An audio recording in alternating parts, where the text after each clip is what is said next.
జాతరలో ఒక భాగంగా, సంచార జాతర ఉద్యమంలో ఒక భాగంగా మనం పోయినప్పుడే మన హక్కుల్ని, మన ఆత్మగౌరవాన్ని కాపాడుకుంటామనే విషయాన్ని మీ అందరూ తెలియపరుస్తూ, సంచార జాతర ఒక భాగమైన ఫకీర్ కులస్తులకి ప్రత్యేకంగా ఫకీర్ అసోసియేషన్ కార్పొరేషన్ ఏర్పాటు చేయాల్సిందిగా మన ప్రభుత్వాలను డిమాండ్ చేయాలా.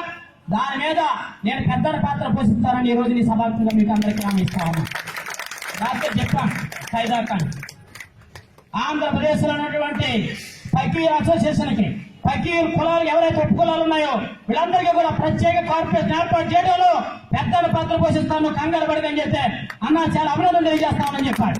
ఈ రోజు ఆ విధంగా ఎవరికి రావాల్సిన ఓట వాళ్ళకి రాకపోతే పెద్దల పాత్ర పోషిస్తున్న వ్యక్తులందరూ కూడా కొట్టుకుపోతా ఉన్నారు తప్ప ఈ కింద వ్యక్తులకిలే. ఎంబీసీ కార్పొరేషన్ ఏర్పాటు చేస్తే 5-6 కులాలకు చెందిన వ్యక్తులే లోన్లు తీసుకున్నారు తప్ప రాజ్యాంగ కులస్తులు కుల ధృవీకరణ పత్రాలు ఇవ్వాల. మల్లికాసుల కులస్తులు మల్లికాసుల మళ్ళా మా దేవుడిని ఊరేగించుకుంటూ భిక్షాటం చేసుకుంటా ఉన్నారు. మిత్రుడు రాముడు వచ్చాడు. అలాంటి కులాలకి దేవర వాళ్ళు కొరడాలతో కొట్టుకుంటారు, కోసుకుంటారు. వాళ్ళకి ఇక్కడ కుల ధృవీకరణ పత్రాలు ఇవ్వాల. మొండి పండ కులస్తులకు కుల ధృవీకరణ పత్రాలు ఇచ్చే పరిస్థితులు లేదు. కొన్ని ఏరియాలో వీరభద్రి కులస్తులకు ఇచ్చే పరిస్థితులు లేదు. కొన్ని ఏరియాలో గంగిరెద్దుల కులస్తులకు ఇచ్చే పరిస్థితులు లేదు. కొన్ని ఏరియాలో మందుల కులస్తులకు ఇచ్చే పరిస్థితులు లేదు. అందరి పరిస్థితి, అన్ని కులాల పరిస్థితి కూడా ఇలాగే ఉంది, అర్థమైన పరిస్థితిలో ఉంది.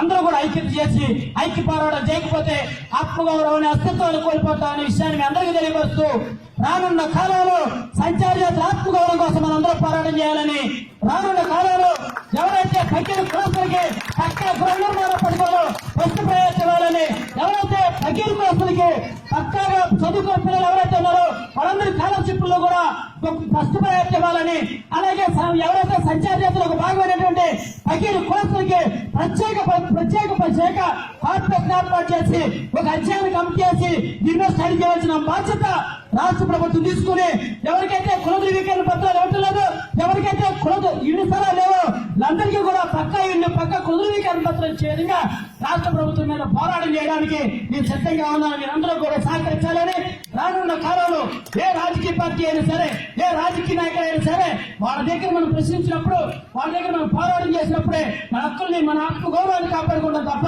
వాళ్ళ దగ్గర బానిసలుగా ఉందని చెప్పు ఇంకో కొంత సంవత్సరాల పాటు మనం వెనకబడి ఉంటామనే విషయాన్ని మీ అందరూ తెలియపరుస్తూ, ఇంకా నాకు 2-3 కార్యక్రమాలు, నర్సాపురం ఇంకో కార్యక్రమం ఉంది, అందులో నేను పాల్గొవాలి కాబట్టి సంచార జాతరలో ఒక భాగంగా ఉన్నటువంటి ఫకీర్ కులస్తులకి, మిగిలిన నుండి మైనార్టీ కులాలు ఎవరైతే ముస్లిం మైనార్టీ ఉప కులాలు ఉన్నాయో వీళ్ళందరూ కూడా వేదిక మీదకి రావాలని మరొకసారి మీ అందరికీ తెలియపరుస్తూ, ఆంధ్రప్రదేశ్ లో మొట్టమొదటిసారి మీటింగ్ పెట్టడం, ఆంధ్రప్రదేశ్ రాష్ట్రం ఏర్పడిన తర్వాత మొట్టమొదటిసారి అన్న హైదరాబాద్ వచ్చినటువంటి ఇద్దరిని కూడా పెద్దల పాత్ర పోషించాలని, వాళ్ళు కూడా పూర్తిగా కూడా ఆంధ్రప్రదేశ్ మీద కూడా కన్నేసి ఉంచాలని వాళ్ళని హృదయపూర్వకంగా కోరుతా ఉన్నాను.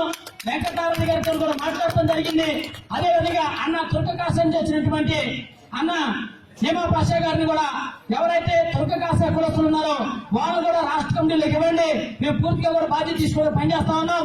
అలాగే ఎవరైతే మేము ఇంకొక విభాగాన్ని కూడా ఏర్పాటు చేస్తా ఉన్నాం, ముస్లిం ఫకీర్ ముస్లిం మైనార్టీ సంచార జాతర విభాగాన్ని కూడా పెడతా ఉన్నాం.